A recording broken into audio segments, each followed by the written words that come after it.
ती तंजावरून गेलेली मूर्ती आहे. म्हणजे ही मूर्ती कलाकार आता तुम्ही मंदिर वगैरे दर्शन करणारच आहात.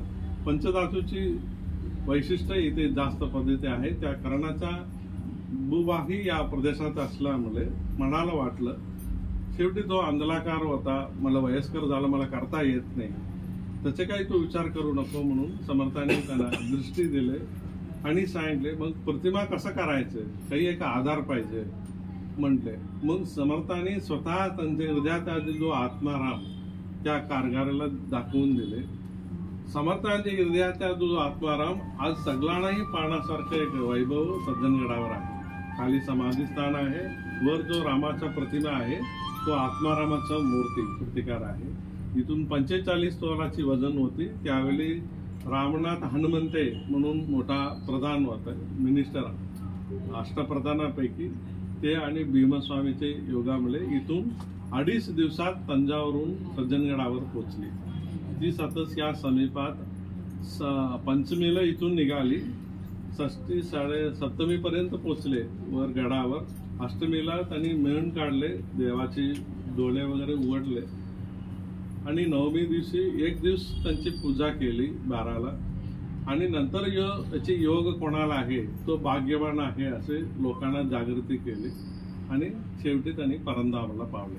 म्हणजे एकच दिवसाच त्यांची पूजा झाली त्या रामाच्या हस्त्याने. नंतर दुसऱ्या दिवशी नवमीला त्यांनी परंदामाला पावले.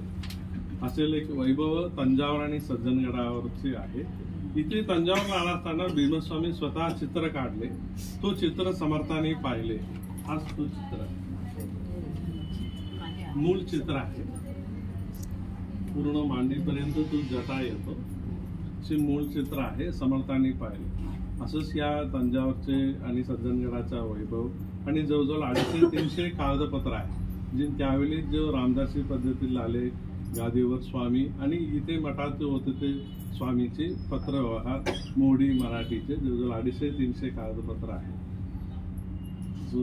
जवळ माझं वडील भीमराव केसकर हे मोठा मराठी पंडित म्हणून या ग्रंथालयावर 28 वर्ष काम केले. अनेक पुस्तक संपादन झाले.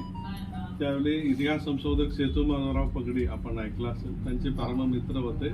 त्यांच्या सहाय्याने मुंबईला 1888 मध्ये त्यांना गौरव करून महाराष्ट्र राज्य आणि सांस्कृतिक मंडळ त्यांना मान पुरस्कार दिले त्यांना. त्याच्यानंतर मी आता त्याच ग्रंथालयावर 8 वर्ष झालं मराठी पंडित म्हणून कार्य करतो. इथलं जे रामदासी पद्धतीचे उपासना म्हणजे सज्जनगडावर असतो त्याची तमिळ लिप्यंतर आणि भाषांतर म्हणजे रामदासी उपासना पद्धती म्हणून एक पुस्तक काढलंय, त्याच्यात तमिळमध्ये दिलेलं आहे लिप्यंतर आणि भाषांतर करून. आणि शहाजीराजांचे एक नाटक आहे गंगा कावेरी कल्याण म्हणून, तिची नंतर मंगलाष्टके म्हणून असं काही काही मराठी पुस्तकांची संपादन मध्ये 4-5 पुस्तकांची झालेलं आहे. त्यावेळेपासून आजपर्यंत समर्थांचे परिपूर्ण कृपा आशीर्वादाने हा परंपरा मठ चालू आहे. आपल्यासारखं एकनिष्ठ समर्थ भक्त सारखा आता प्रचार झाला आणि लोकांपर्यंत तंजावरची माहिती कळून आली म्हणून अनेक यात्रेकरी लोक येऊन दर्शन घेऊन जातात. तसंच सर्वांनाही समर्थांचे परिपूर्ण कृपा आशीर्वाद सदा सर्वकाली मिळत राहावे म्हणून समर्थचरणी प्रार्थना करतो. सीताकांत राजाधिराज रामचंद्र महाराज, सद्गुरु समर्थ रामदास स्वामी महाराज, सद्गुरु श्री भीमराव स्वामी महाराज, जय जय रघुवीर.